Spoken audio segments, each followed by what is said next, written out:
Welcome to the Agile Data Podcast, where we talk about the merging of Agile, product, and data patterns in a simply magical way.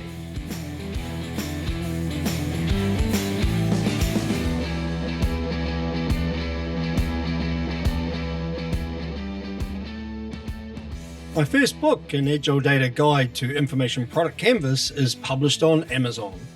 If you hear your stakeholders say, "Hey, that's not what I wanted," and then you hear your team reply with, "But that's what you asked for," then you probably have a problem capturing data requirements. The Information Product Canvas is a pattern template that is a quick and simple way to solve that problem. Head over to agiledataguides.com and click on the green book link to buy a copy now.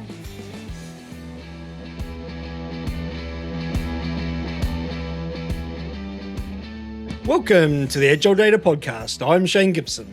Hey, I'm Roelant Vos. Thanks for having me. Hey, Roelant, thank you for coming on the show. Today, we're going to talk about the patterns that are in your book, Data Engine Thinking. But before we do that, why don't you give the audience a bit of background about yourself? Yeah, sure. Thanks, Shane. I'm Roelant Vos. I'm a Dutch national, but I've been living in Australia for almost 17 years now. So I've got this weird blend of accents, and I'll try to not bother too much with it. But I've been working in the data space for more than 25 years. So pretty technical guy. I've started with computer science and then got my first job as a Cognos consultant. So building reports and cubes and everything, and quickly realized that building these reports it's good fun and it's important. And obviously it's what people often consume their data with. But the issues that you find in the data, you can't easily or should easily fix them in the reporting side. Slowly but surely descending into the depths of data management and ETL, data integration, all the way down to database administration, more the real hardcore technical low-level stuff. And then slowly making my way back into the light. Took a management position at Allianz for a long time. And now I'm back to more the technical programming area of things. Because there is this pendulum always, I find, right? So as a data professional, you see these problems in organizations and you want to fix it, make it better, make the data more easy to consume. And to an extent, you can with your tools and skills and all this stuff. But problems are always often partly organizational as well. So then you find yourself going into more management and trying to change your organization to work better with data, but you lose the technical aspect of it a little bit. So it is always this back and forth between I want to do something to improve the organization and also want to keep up to date with technical skills. So that's been my story all along. And it'd be fair to say that over those 25 years, you've focused a lot on automation. Before the term data ops came out, I always remember a lot of your writing and thinking was around how to automate some of the tasks so that you don't have to do them manually. Absolutely. Yep. So I started that at 2000 actually with Tickle, which is part of Oracle Metabase at the moment. So when we were working with Oracle Warehouse Builder, may it rest in peace, we used this Tickle language to try to automate things. And we came up with ways to change the physical modeling to align better with automation, because obviously refactoring, it takes a lot of time and we want to speed it up. And that's also when we run into more hybrid modeling techniques such as data vaults and things like that, because that was already more mature than we were doing, but it still aligns with the same mindset of modular patterns that are easier to automate, quote unquote. So that whole approach towards making life easier with automation, that started out as we can do this and it's awesome, it saves a bit of time, but it evolved into this mindset of working with data is based on a series of assumptions which are translated into a model and translated into an interpretation of the world, right? Literally what a model is. And those interpretations are always going to be flawed because you start with a certain background that you may not have the full awareness of understanding of everything is in place and the history of why things are now the way they are.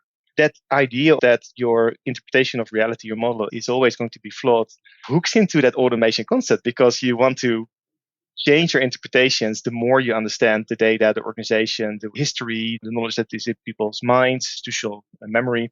And the more you learn, the more you want to refine that model. And then you have to go back every time to update your code base. And that's why automation is such a critical thing. So the automation and model-driven engineering, pattern-based design, those kinds of terms have always been the red thread through the work, yeah. And for me, it's this idea that if the cost of change is lower, then we're more willing to change. 100%. We can manage more change more often.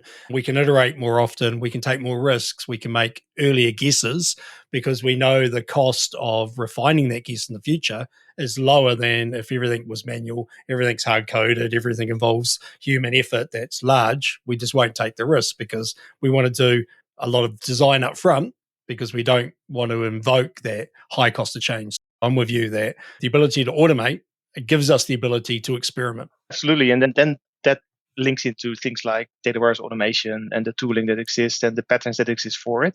So then you think about what kind of components do we need? How can we really specifically define them so they are reusable and they tick all the right boxes? And I'll get to what those boxes are in a bit. But my experience with the tooling back in the day was not always super great, right? I always felt there's a couple of gaps that aren't addressed and sometimes made to be looked too easy because certain things were missing. And at the same time, it shouldn't be that hard because once you figure it out and you embed it once, then you can use it as many times as you want, right? So there's this feeling that always lingering that the patterns that we were using weren't as correct as they should be. That pattern and that, I guess, that implementation approach and put it into something that is truly generic, truly ticks all the boxes, then we can park it and leave it behind because once we figured it once and for all, then we're done. But all these different tools and different frameworks that many people use, there was always some issue with it that sort of made it incompatible. And the way I look at it, these systems, these data solutions, as I call them, they're not complicated, but they're complex, right? There's a lot of tiny moving bits and pieces that need to align. And this is what the book is about, the data engine thinking book, because once we talk through end to end what it means to set up an architecture that is designed for change and what these components are that need to work together, what kind of frameworks you need to think about. The message is that correct viable pathways to implement things, but you need to understand if you change one of the components on the left-hand side, then it has downstream impacts on the components on the right-hand side. So all these components, they need to be aligned, need to be in sync with each other so they deliver the correct functional result. And that's really what it is. So there's a couple of options, but you need to understand what the consequences are of those options and make a decision that you then capture in your design. And then you move on. Working through that allows us to then build code generation templates and automate everything from there. Cool. So what is the book about? So data engine thinking is an end-to-end overview of what it means to create a data solution that is designed for change. So what frameworks do we need? What kind of steps do we need to think about? What kind of decisions do we need to make along the way? And it's split into two general sort of storylines. So one is the theory, say how do we treat with key distribution, by temporal data, late arriving changes, how do we manage time, how do we manage information models versus physical models, all that stuff, right? So that's the bulk of the content. And then on the other hand, you've got a fictitious company called Fast Change Co. that we follow from the start all the way to the implementation of that concept, because there's a couple of reasons for that. One is that we feel like some of the implementation choices that you have are really opinionated, and that's in some cases rightfully. In some cases, we try to make the point it doesn't really matter, but we try to take that emotional aspect and put it into the book storyline so we can have that conversation about pros and cons and what it means and how you get to decision outside of the standards, if you will. So it's not like you have to do this, but these are your options. This is what we would recommend. And then we keep the emotional aspect of it out of it. And at the same time, it follows typical discussions and the typical dynamics that you have in a given company, right? So how do you get to an implementation of a new data warehouse or data solution or anything? So it's that first thing, let's define a vision. What are the current problems? How do we have the conversation about let's buy a tool versus we need to spend time on information modeling? How do we translate from the information model to a physical implementation? What kind of technology or methodology should we select? And then all the way to how do we introduce automation? Why does it matter?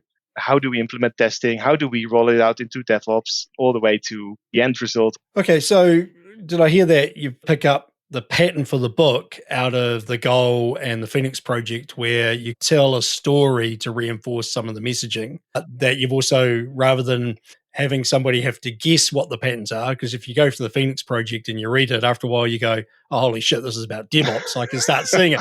But it comes as a bit of a shock, right, if you haven't read it before. Yeah. So I think what you're saying is you're kind of calling out the patterns and then using a quasi real life example story to then give a reinforcement about how you decide between the options, because they're all good options. But given the situation, certain patterns are more valuable given the context and others become anti patterns. So combining both, describing the pattern and then telling a story to give us a reinforcing model of how you choose and how you use. Is that right? Yep, that's right. Yeah, and that goes hand in hand all the way through the book. And yeah, we hope that people can use this to implement a fully automated solution themselves. Should be really practical. Okay. And then the other thing is I tend to talk about information value stream and information factory, and I'll give you the difference. So information value stream is when a team work out how they're going to identify a problem in the organization, how they're going to ideate the possible choices they have of solving that problem, how they're going to discover which option looks like it's the most viable, feasible, valuable, how they're then going to get the work prioritized that can go into their delivery queue. So it's more product thinking on the left-hand side. I'm using my hands here. And then on the right-hand side, once it's been prioritized, they pick it up and they do some light design, they do some building, some deployment, they release that value back to the stakeholders. They may maintain or decommission over time. And then they go back and it's like a continuum. They can aiming for speed through that so they can find a problem, deliver back quickly. Yep. An information factory is more about thinking about the way we build the platforms that support that work and the way we move data through it, all the way from collection through to consumption, and where we can look at automation, where we can use platforms and tools to automate work that has value when it's automated, and try and turn that work into as much of a factory as possible, still realizing that it's half art, half science, because no data ever survives our first engagement. So using those two models, I get the feeling that data engineering thinking's about that information factory, about how you make decisions around the vision for the platform, the components you need to build for the platform, the way you make decisions on the trade-offs that you have on every component, how you automate it, how you deploy it, all that engineering craft and practice. Is that right?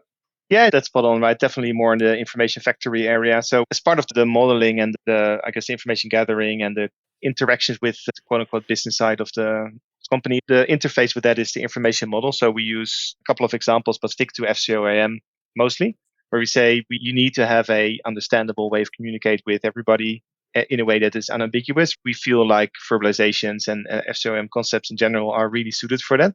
But we don't really talk about how you workshop that. We just say, look, you need to do that.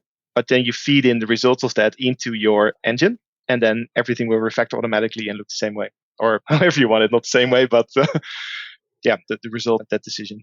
Okay. And so when you talk about information model and the pattern that you're adopting, are you talking about a business model, a conceptual model of the data for the organization? Yep, 100%. Yeah. Okay. So we make the case that that is true IP, and you want to use things that are available in the market at the moment for that, but definitely at the physical pretty much automatically.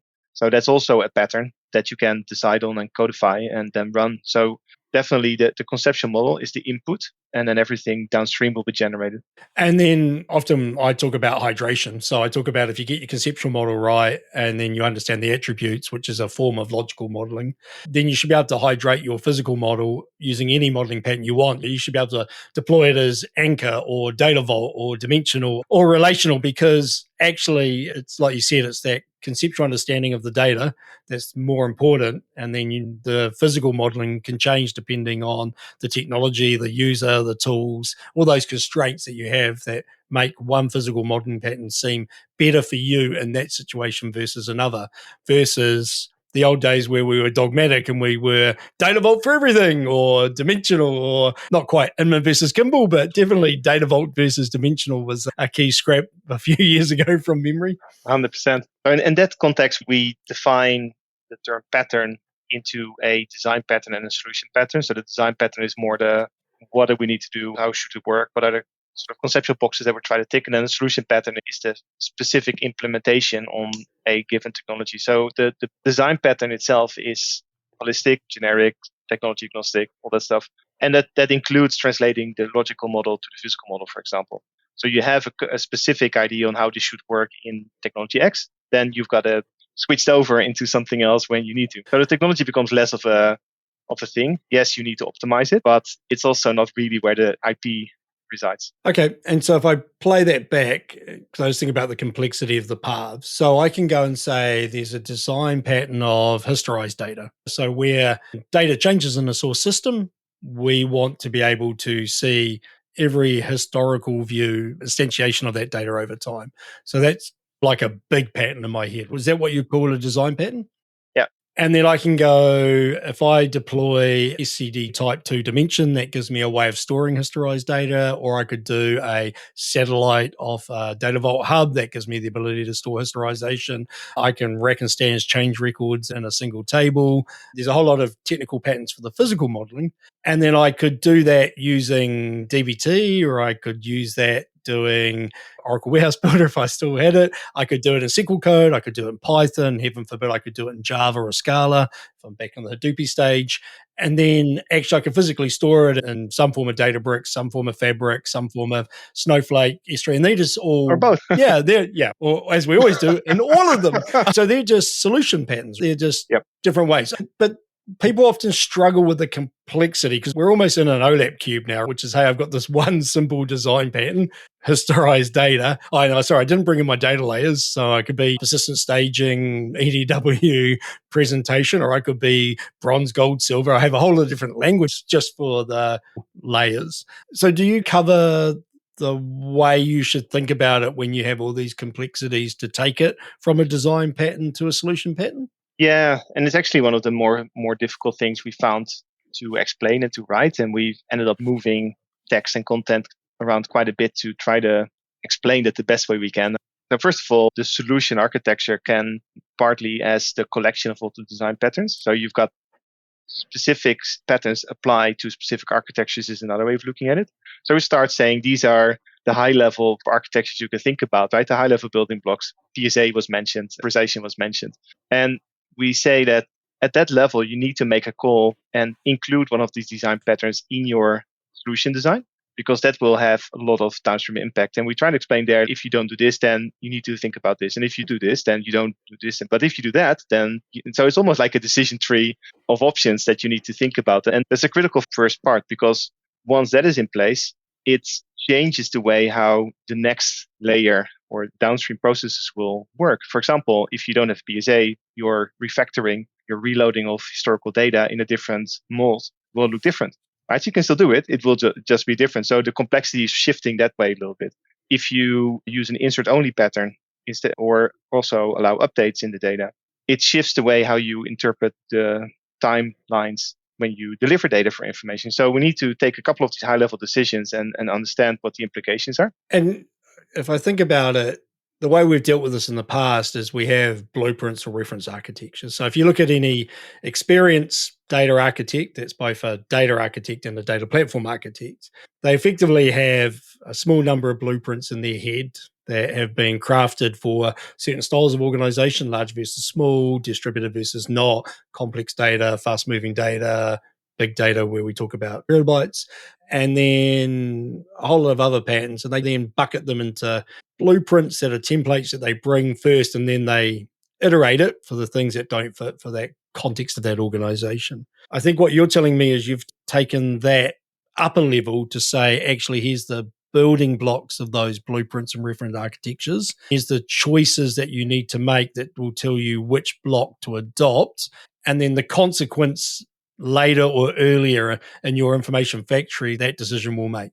Yeah, exactly. And so that's a good way to put it at that level. And what we also feel is that once we define that reference architecture, and we do select one, right? So we've got 12 different blueprints, if you will, and then one that we say this is our reference. We'll just continue with that, but keep those in mind, and we'll refer to the other ones throughout the book. But we also feel that this complexity is something that can be understood and managed and codified once, to the point that we then don't have to worry about it as much. And that's sometimes a controversial topic, right? So basically what we're saying is it doesn't matter who you are. If you use that approach, it does everything you need, and just making sure that one solution will always work. And again, I'm not talking about the technical level, the solution pattern, because the infrastructure and the technology will be slightly different from case, but the architect, the design of the platform itself should be the same for everyone. So let me ask a couple of questions to clarify what you've just said.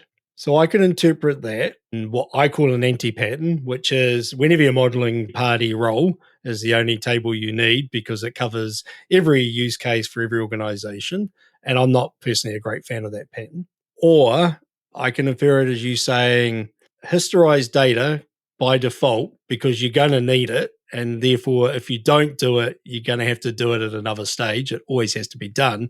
Just decide which pattern you're going to use to do it, and here's your choices. It's a design block. We do need to historize data. Now we just need to figure out which solution design we're going to use to create the historization.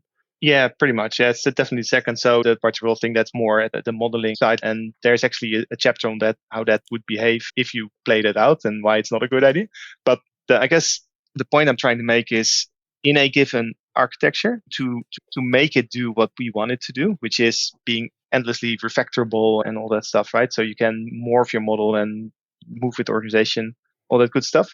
You have to have a couple of things. You have to have the historization point. You have to specify what we call a assertion timeline and a state timelines, like a technical one, a business equivalent, right? Because you have to be able to handle later arriving transaction, future data stuff. So one of these blocks is to have these two timelines in place at all times and solve the problems associated with it, like the bitemporal. So these are complex things, but we argue you have to have all of them: historization, bitemporality, a way of delivering information. You can make some decisions here and there, but there's a couple of these core things to make it work. Having business keys is one. Defining historization at column level is one, or attribute level. If you don't have that, then it will not work. But we also argue to truly work with data in your organization, there's no avoiding them, right? Sooner or later, you will run into these problems. So you might as well tackle it up front, embrace that complexity, make sure it's understood and codified once and for all. And you don't have to worry about it as much because at that point, it becomes pattern-based, right? Because you know that you need two timelines. You know that the way to fix timeline gaps or issues in data math, all that stuff is the same stuff over and over again. The pattern for delivering data is going to be the same no matter what you do. So these are complex things by themselves. I'm going to drill down on that in a second. I just want to go back and get a couple more examples because bitemporality is quite a deep thing to understand as a data person. So if I go back to a couple of examples that I think are a little bit more simpler to understand that I always see in a data platform. So one is reference data, the ability to have a bunch of data with some lookups where it's not created in a source system. It's in Excel, Google Sheets, or in a Word document, and we need to be able to capture that data and iterate it in the data platform. So I see that one a lot. The ability to file drop, the ability to grab a CSV file, a JSON file, an XML file, or heavens forbid, an Excel file, and manually drop it into the platform for an ad hoc task is one I see all the time. Okay, so those are design pattern blocks. They're things that you don't have to build it on day one, but you're going to build it. If your team and your data platform survive for a couple of years, you will create those features because everybody wants them. To do that, then make sure that these boxes are ticked because it needs to adhere to the fundamental principles everything else has to. Okay, and then if we look at an example of SED2 and hub sets and links, so the value of those patterns is you can write SED2 code and it's the same code. It is a known solution pattern. You write that code, you can harden that code. And if you want to create an SED2 type dimension, that code becomes bulletproof. It's the same one of the reasons I like Vault, because you can create the code that says create hub, create link, create set, load hub, load link, load set. You do all the exceptions ones, of course, but those 6 pieces of code become bulletproof. They become reusable. They are used so often that actually every bug and every use case gets solved that you can just trust that code. And I think what you're saying is we take that and apply it to the design patterns and say, okay, let's come up with solution patterns that get used time and time again. Then we're effectively iterating those solution patterns, giving it more test rounds, more coverage, that they become bulletproof and they become easier to implement. And therefore, why wouldn't we do historization if we could just drop a solution pattern in and know it's going to work? We don't have to build it ourselves from scratch. Is that what you're saying? Absolutely. And extend that to more complicated things like the bitemporality you mentioned. Okay. And so when you get these complex use cases, then what you're looking for is a proven solution pattern so you don't have to invent it yourself, and you're effectively dropping that Lego block and the problem's taken away to a degree. And that's controversial, right? Yeah, it's controversial, but I don't know why. So let's discuss that, because in the DevOps world, you create Terraform templates to deploy your servers as cattle. You protect the Terraform code like nothing else. You deploy your servers, be a server away, you redeploy it. It's a proven pattern. In data, we seem to like to handcraft things. Oddly. Yeah, I'm with you. There's a couple of answers. The first one is that there's no set of patterns that has been sufficiently enough described that tick all the boxes that actually work in all scenarios. So what works for one methodology doesn't work for some other one. Or there is a couple of gaps that a couple of shortcuts are taken to avoid some of the nasty things that may happen. And then you run into them and then you have to make changes. So it's not matured enough yet. It's almost there, but not quite yet. So that's also a reason why a lot of handcrafting is in place. But the other thing is also that data professionals seem to be a bit shy of exposing too much complexity if they can avoid it. So they would opt for simpler patterns. If that ticks the box for a little while longer, and then don't worry about the things that will go wrong in the next 6 months or so. So let's not make it too complicated, because what will people think? And I sense that quite a bit. And I'm like, yeah, the false satellites is a great example, the data false satellites, right? So yes, historization, that's easy. But we argue you need to set up your satellites for bitemporality always, basically.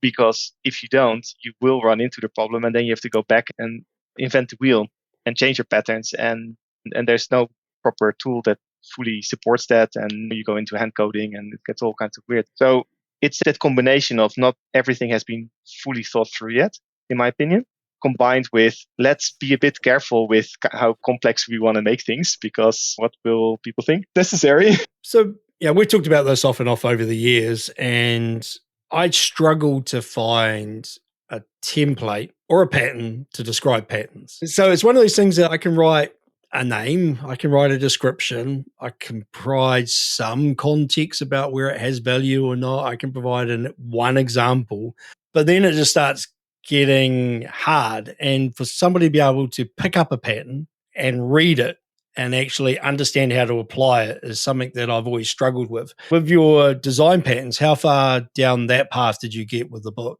We have defined two templates, one for the design that we follow throughout the book. By the way, the book will come when we launch it. We'll also launch a GitHub which has all these code examples and patterns and things you can run yourself and templates and everything. So everything we've used in the past, obviously in our projects, and then added to the book will be publicly available, also with a view on collaborating on it further. So these templates will be there, and it has a couple of things, but having a template with a couple of headers is never going to fully cut it, because you need more of a dynamic, interactive sort of thing. So the way I look at it is that the sections that we've defined in the book will go through all the options and considerations as part of that pattern, to use the word again, error, exception handling, reference data.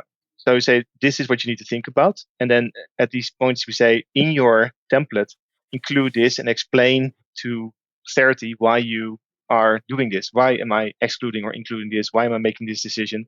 So we basically provided this checklist of stuff that you then need to include in the template, and that will be part of your solution design. Acknowledging that it's almost like a graph model, right? Like how these things hang together. So also these pattern definitions. But we think that's a good start, because it elevates it to a higher level concept and then breaks it up into smaller pieces that you can include or exclude. Okay. So it becomes a pattern library effectively. And then some golden paths or guided paths of the way you would typically put the patterns together, because there are, like you said, there are a common set that we all do, and then there are the exceptions that we end up doing because the organization context, for some reason, is so different to everybody else that we go, actually, we have to deal with that one differently here for this reason. But we only deal with that as an exception, because I don't know about you, but the number of times I've worked with an organization that said they're special and unique, and I'm sitting there going, I've seen this before a few times. I'm not quite sure you are special or unique. Still special, not unique, right? Yeah, true. And then we end up spending 6 to 12 months building something they never use because they said they wanted it and they never actually use it. Yeah, and the second part is always an interesting thing, because the more complexity you add, the more overhead, the more time, the more maintenance, all that stuff. So again, automation is key to take that concern away, right? Because we feel you need that complexity, but we also understand you don't want to build like the Jaguar for when you also only need a Mazda 2 or whatever to get where you need to be initially. But then at least take a couple of options to prepare you for the future that you will get to if you ever get to there. But automation is essential there. So once you have that foundation in order, then you do have some options to scale out. On that note, and also the notion of, I guess, the complexity that we've attributed, there's this ideal that I have that I've been talking about for years and years and years. And it's also one of the red threads in the book, even though I don't really make it as explicit often. It's the virtualization idea, right? So my dream is still to have this virtual representation of data that doesn't require persisting of data through all these layers and areas, all the complexity. You just have the data. You need to historize it in this most fundamental way. But after that, all the things that you put on top of that are derived the same way from the information model as you would traditionally do by creating physical model, creating sort of data logistics like quote-unquote ETL processes and all that data movement, right? So all that stuff can be replaced with a virtual interpretation. Funny thing is, it still needs to tick the same boxes. You still need bitemporality, historization, reference data, blah, blah, blah, all the things we've talked about. But it's such a powerful idea. And I think in the book, we try to always come back to that and say, if you do this, think about how it would behave in this virtual world. Can we still do this? Can I still go to one version of the data and then to another version of the data, back to the original version of the data and make it look the exact same way, right? Deterministic processing. If the answer is yes, then you know your solution works. If the answer is no, you're going to get in trouble. Similarly, for things like, do I select an insert-only approach or do I support updates in my data, right? So if you do an SCD2, as your example earlier, do I update the end dates? Can I derive that? Why is it necessary? Does it matter? How do we do things like driving key link satellites in an insert-only approach, for example? How do we do bitemporality in an insert-only approach? The funny thing is you can do all that. There's no limitation on doing that, but it will have some impacts. Your consumption of data is going to work. So that kind of idea is something that continues to fascinate me. I'm the same. We've experimented with fully virtualized in our platform as a core concept. And we always end up regressing back to physicalization of data at some points because we had a constraint either in cost or performance. But more often, we had a constraint in physicalization in our thinking. When we bring in the next pattern and it's all virtualized, we lose the ability to trace the physical data flow to understand whether we've got their pattern applied properly or not. And I'll give you an example. It's that graph problem. There's just too many things going on for our little brains to lots of little brains things. So, for example, we run a form of data vault modeling for our physical structure, but not for our conceptual structures. And we treat link tables as event tables effectively. So we can say a customer ordered product from this store and this employee as an event. And you hydrate our consume layer so you can see all the data denormalized into one big table. So for that event, you can see the customer and all their details, the order and all their details, the product and all their details, the store and all its details, and the employee, right, in one table.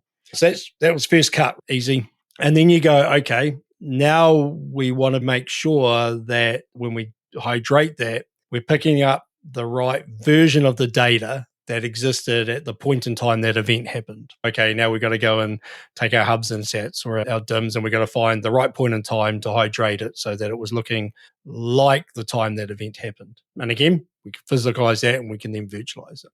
And then we go, well, our ETL, our transformation code we call rules, the code or the logic that's applying some change to that data. Again, we can virtualize it. But now if we wanted to say, actually, we're going to virtualize it, so we've got to say this event happened at this point in time. This was the raw data for each of those core concepts at that point in time. And this was the business rule that was being applied at exactly that point in time, and then switch it out. While for reasonable volumes of data, the platform could probably handle it, we can't see that graph. It becomes so complex that to test every edge case and make sure the pattern's hardened becomes so intensive that we go, is it worth it right now? And what you're saying is, if that pattern was available to us and we could just apply it, then hell yeah, we would, because we know it's a proven pattern. We can trust it's already been tested. We don't have to craft it ourselves, and then we can trust it to be virtualized. So I think that's part of it, is when you have to get that graph in your head, and every piece of complexity you add, because it does become complex, makes it harder to prove that your code is doing what it should for every use case. That's the problem that we need to solve. Yeah, absolutely. And there's so many to unpack there, right? To start, I always say we're in the business of establishing trust. So we always are delivering the data. So we have to prove it's correct. And by correct, I don't mean according to expectations of the business, but we need to be able to audit to the original data at any point in time, because If we don't, we're done. Trust easy to get, quick to lose, all of that. So having that auditability and that lineage is essential. And it ties into versioning, that we have to version control the metadata and the code generation templates hand in hand with the data, which is built in, but those things need to be versioned together to make that work. And the third is the virtualization. There's too many practical barriers at the moment still to make that realistic. But I see it as a litmus test to make sure that the patterns that you do have are working as intended. So if you can do it, you can also physicalize and or materialize and do all these other things. But if you can't virtualize it, then something's wrong with the patterns. So it's more like a test to make sure everything is correct. And then when performance and those bottlenecks are resolved potentially, or the data sets are manageable enough, the ideal that I have to mitigate those kinds of concerns that you mentioned is that almost the same as how API versions work, in my view. So you have this data solution that acts as a service for data consumers to extract their information, and they use that data as per a specific version of availability, like a release, right? You've got the model looks like this, data following these rules, etc. So you get the data, and then if you change something, anything in your design, you could theoretically, again, spin up a second version that is version 1.1 next to the original version, give people some time to cut over and to understand what's happening. And all those lineages and everything will still be captured in your version control history and visible. So that's how I look at it. And again, this is ideal world, but I do think thinking about your solution in that terms helps to make it as robust as it can be. And I think technology's moved on, yeah, because we use Google BigQuery under the covers and we can virtualize all the way through. There's always like constraints that you have to work with. Yeah, I remember the old days of Oracle servers, and we used to have to get them ordered in Singapore and shipped over and more memory put in. And then we got really expensive Teradata boxes that could handle the volume but cost a fortune. The guys from Otherduck talk about it's not a big data problem for many people. And so I think that's true. So I think we're a lot closer of the technology being able to support virtualization. I just don't think as data professionals we are. And this idea of having reasonable patterns that then have solution model patterns to support it, that then have proven code, gives us one step towards being safer, being able to virtualize all the way through. And especially with things like zero copy cloning, where we can actually don't have to take a full copy of the data back to test things out. So maybe the first step is whenever you're doing any development, do it in an end-to-end virtualized pattern to test that it works, and then physicalize when you have a cost or performance constraint. That's the final chapter of the book. So the engine concept is where we start the book with, and it explains all these sort of building blocks of what constructs a fully automated machine. And one of the components is the optimizer. And we say exactly that, right? So start virtual, but depending on which optimization directive you want to give it, like cost, storage, I/O, latency, whatever it is, it can calculate based on usage patterns what the best combination of physical virtual objects are to deliver that, right? So if you don't want cost because you're running on Snowflake, for example, or something like that, then physicalize some parts because it will help you in optimizing for that directive. But if you want latency, maybe just don't do that. Just physicalize the end result, keep everything virtual. So it becomes a little playground for making things work the best way you can. It's really fun. And then you're going to have to bring in the segmentation or domain-based or business unit-based or process-based. So you say these data flows need to be low latency. Exactly. How cool is that, right? I want this mart to be refreshed every minute and this one every hour, right? And this is literally what we say in the book. That becomes a requirement because as a data team, you have limited resources, no matter how you look at it. If you want to optimize that, it becomes more of a management decision. And then you get more resources to deliver that requirement, and you just update the directions and go. So if I took that future state of virtualize everything and it actually worked, I could also see a future state where you basically pull up the design patterns, you tick some boxes for them, fill out the constraints around which technologies it's allowed to use, and it actually writes the solution patterns and the code and deploys itself as a fully config-driven end-to-end platform from a couple of... There'd be a lot of checkboxes, though, a lot of complexity. In our definition, the design patterns would remain the same, but the different solution patterns will be selected by the engine to deliver the updated physical implementation. So are you saying that the design patterns become mandatory in your opinion? Yeah, because that defines how your solution operates, right? The historization, how to do reference data, all those things we've discussed earlier. So you need to make a decision how you want to treat all those big blocks. But for each of the design patterns, you've got a number of solution patterns for different technologies or concepts or anything. So you can switch between those and then let the solution refactor Okay, so let's explore that a little bit because, again, it's just bringing this idea of agility, which is ability to change at low cost and with speed, not Scrum. And so there's this balance about work done up front. So there's times where you do work up front where you don't need it right now because you know it's going to save you time in the future, but it is waste because you're doing it before you need it. And in fact, it's a really interesting conversation with Patrick Lager at the moment on LinkedIn where he's saying he actually doesn't do any work up front anymore. It's if he doesn't need to build it, he doesn't build it.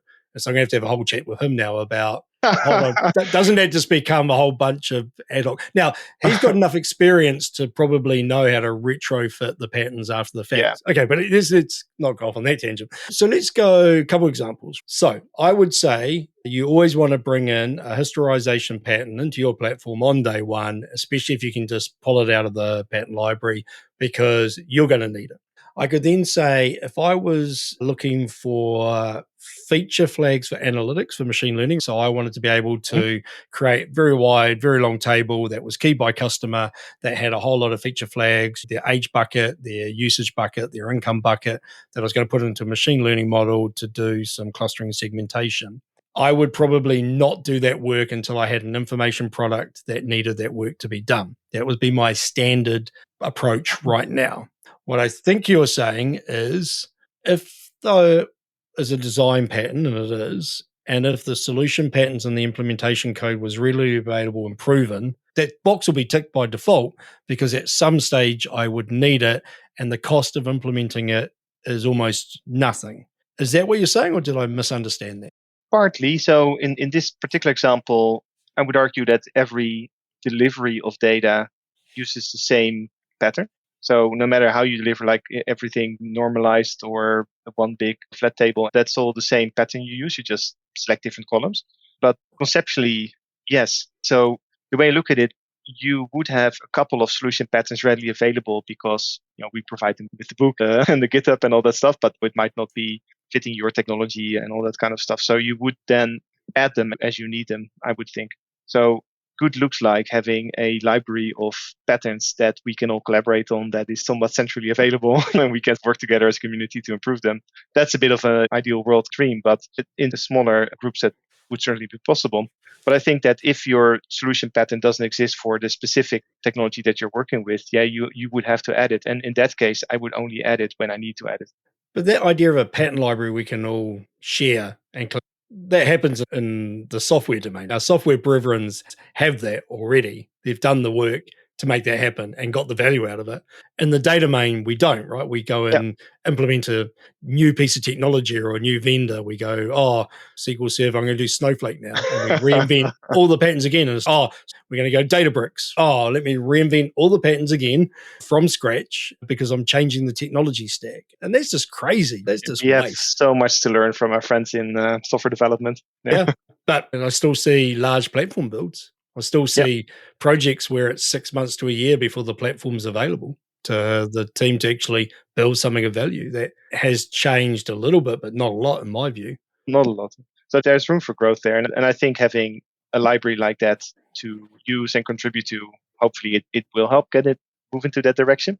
We've talked about this before, right? And those plans, they're still there. I've got to say, at least you've been following this dream for a while. So I can see that actually to write this book, there are at least 3 challenges, 3 big challenges that just come to mind. So one is building out this mental framework of design patterns and what they are, solution patterns and code that implement those solutions, and how you describe them, how you link them, the kind of meta model for that model. That's the first problem. The second one is then taking your 25 years of experience. Duke's been in the industry about as long. Yep. So taking 25 years of experience from 2 people and then distilling that down into those patterns, like just picking them out of your brain and writing them down so that you get this library of all the patterns that you've ever implemented and that are valuable. And then the third one is figuring out how the hell you tell that complex story in a book. 100%. Yeah, and it's taken us almost 7 years, right? So that's something. And I do find, as you point out, the data engine thinking is co-written by Dirk and myself, and we've We both worked very, very hard on it. And the interesting thing is that there has never been a case where we didn't agree on something, right? So it's like this convergent evolution kind of thing. You work towards something that you know works, and people get there, and not just us, but other people as well. You slowly move towards this approach that makes sense in the present.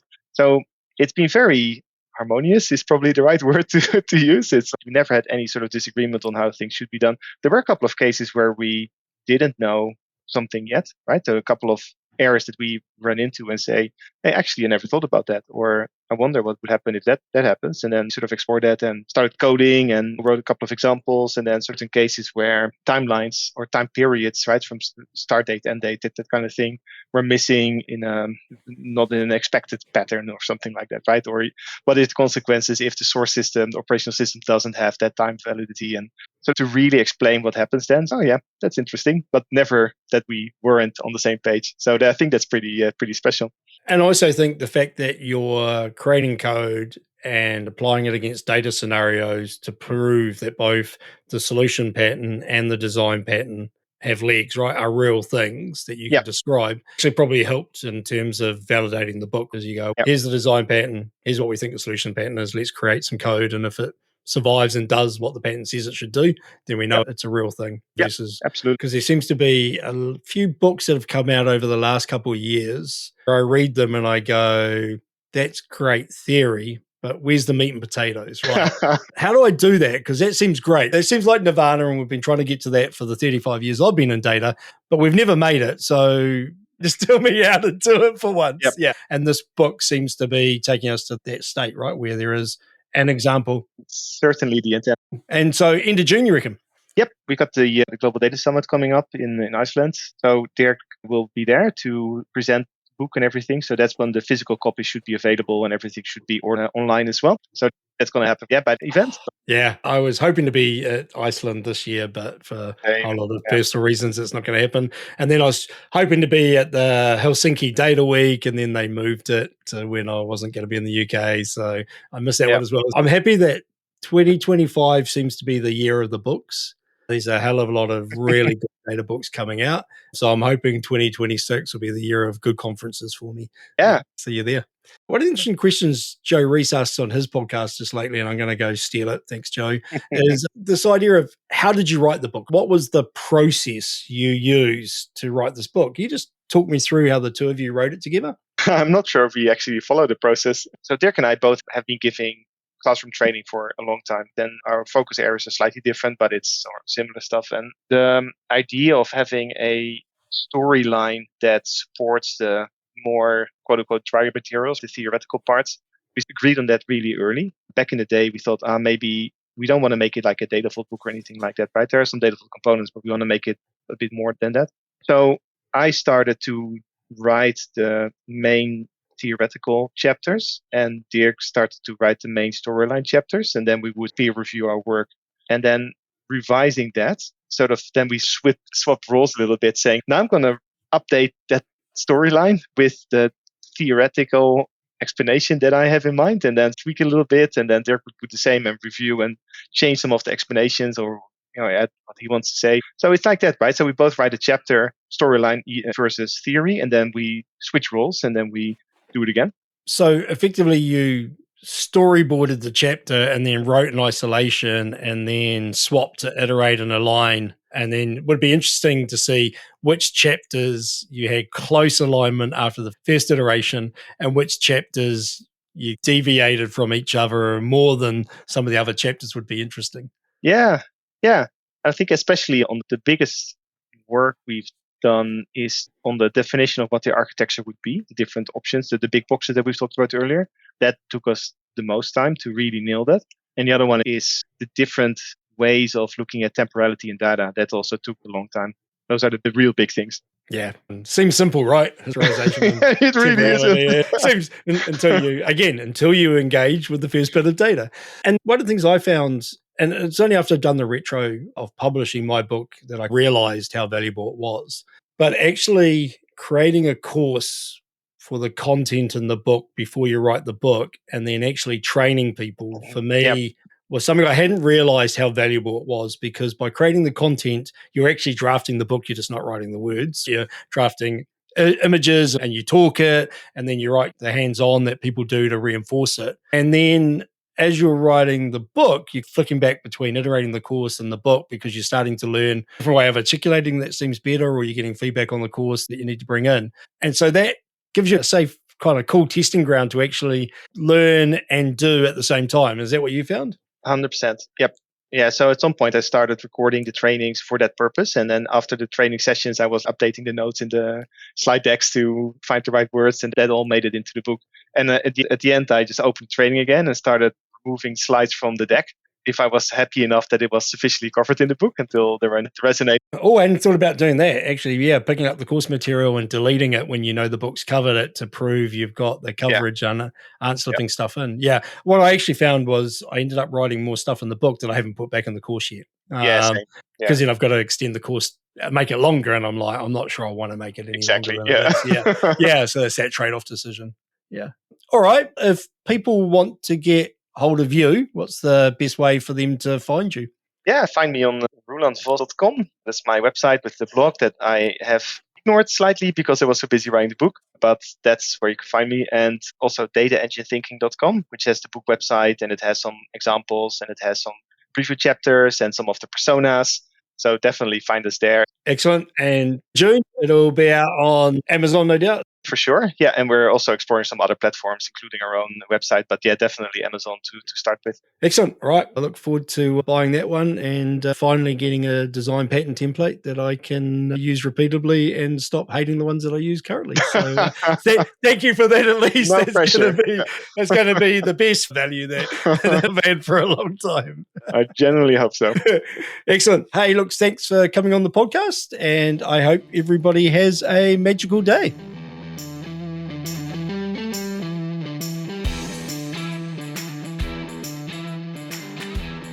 And that, Data Magicians, was another Agile Data podcast episode. If you want to learn new patterns that you can apply to craft your own Agile Data way of working, head over to agiledata.io.